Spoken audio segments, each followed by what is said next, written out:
یہ نہیں ہو سکتا کہ کوئی اعلیٰ حضرت کا نام لے اور نام لینے سے اسے گنبد خضرا یاد نہ آئے. یعنی یہ ایسی دلالت ہے کہ نام امام محمد رضا کا لیا جاتا ہے اور چہرہ حسن جو ہے وہ اسلام کا اور سرکار علیہ الصلوۃ والسلام کی اطاعت اور فرما برداری کا نظر آتا ہے. اس لیے جہاں اعلیٰ حضرت کا نام آ جائے اعلیٰ حضرت کا ترجمہ عشق مصطفیٰ کیا جاتا ہے. اعلیٰ حضرت کا ترجمہ ہی پھر اعتبار شریعت کیا جاتا ہے. اعلیٰ حضرت کا ترجمہ ہی اللہ اس کے رسول کا وفادار بندے کا کیا جاتا ہے.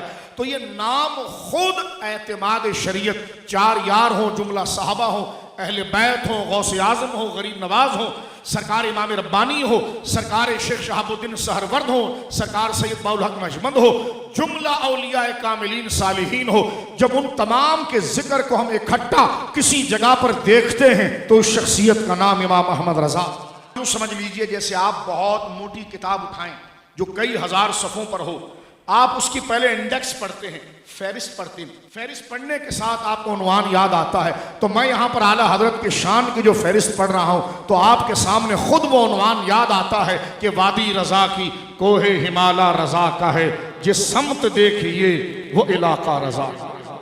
جہاں چلے جائیے آپ عشق رسول صلی اللہ علیہ وسلم کی بات ہوگی تو مثال کے طور پر جہاں دیگر اکابر اس کا حوالہ بنیں گے اس میں ایک بہت بڑا حوالہ امام محمد رضا کی ذات بنے گی. کیونکہ کسی بھی نظریے کا کوئی حوالہ ہوتا ہے، کسی بھی عمل کا کوئی حوالہ ہوتا ہے. جب بھی آپ نے انگوٹھا چوما، کھڑے ہو کر سلام پڑھا، غوث اعظم کا نعرہ لگایا، صحابہ کی عزت کے گیت گائے، اہل بیت کی آپ نے تعریف کی، قرآن کو آپ نے چوم لیا، حضور کے عشق میں آپ نعت پڑھنے لگے، اس کا حوالہ کون بنتا ہے؟ امام محمد رضا کی ذات.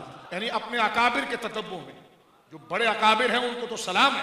اس کا یہ مطلب نہیں علیہ باللہ کوئی دیوانہ کوئی پاگل بھی یہ نہیں سوچ سکتا کہ اس بات کو کر کے ہم اعلیٰ حضرت کو کوئی غوث اعظم سے بڑھا رہے ہیں. معاذ اللہ، یہ سرکار غریب نواز سے بڑھا رہے ہیں، یہ بڑے اکابر سے بڑھا رہے ہیں جن کی درجہ بندی اور جن کے مقام مسلم ہے. ابے جس کو تو مسلم سمجھ رہا ہے ان کا مسلم ہونا بھی تجھے امام محمد رضا نے ہی بتایا.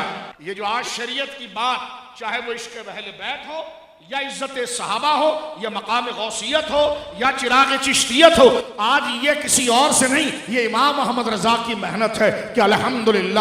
کیونکہ مجھ سے کسی نے پوچھا امام محمد رضا کون ہے، میں نے کہا قلعہ قادریت کا چوکیدار ہے، قلعہ چشتیت کا چوکیدار ہے، قلعہ سہروردیت کا چوکیدار ہے، قلعہ نقشبندیت کا چوکیدار ہے، چار اماموں کا وہ چوکیدار ہے، جملہ صحابہ کا وہ چوکیدار ہے، پنجتن پاک کا وہ چوکیدار ہے. اور چوکیدار وہی ہوتا ہے جو مالک کے اعتماد کا ہوتا ہے، اور اعتماد اسی پر کیا جاتا ہے جو مالک کی عزت پر پہرا دے. وہ دل کھل جائے گا، ایمان سے بھر جائے گا. نام عشق و محبت، عشق و محبت. اعلیٰ حضرت.